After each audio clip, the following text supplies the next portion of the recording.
أعوذ بالله من الشيطان الرجيم.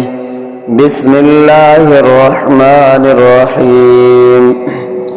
يا أيها الناس اعبدوا ربكم الذي خلقكم والذين من قبلكم لعلكم تتقون. صدق الله العظيم.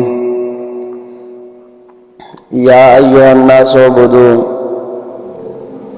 اے لوگو عبادت کرو، ربکم الذی خلقکم، اپنے اس رب کی جس نے پیدا کیا تمہیں، والذین من قبلکم، اور تم سے پہلوں کو، لعلکم تتقون، تاکہ تمہیں پرہیزگاری ملے۔ یا ایھا الناس اعبدوا، سورہ بقرہ کے شروع میں بتایا گیا کہ یہ کتاب متقین کی ہدایت کے لیے نازل ہوئی، پھر متقین کا صاف ذکر فرمائے، اس کے بعد اس سے منحرف ہونے والے فرقوں کا اور ان کے احوال کا ذکر فرمایا، تاکہ سعادت مند انسان ہدایت و تقوی کی طرف راغب ہو اور نافرمانی و بغاوت سے بچے۔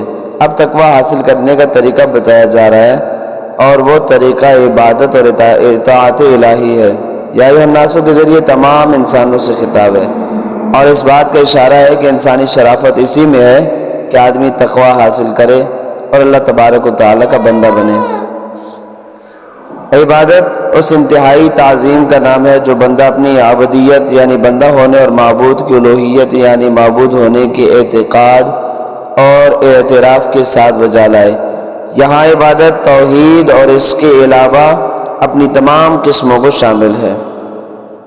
کافروں کو عبادت کا حکم اس معنی میں ہے کہ وہ سب سے پہلے بنیادی عبادت یعنی ایمان لائے اور اس کے بعد دیگر اعمال بجا لائیں۔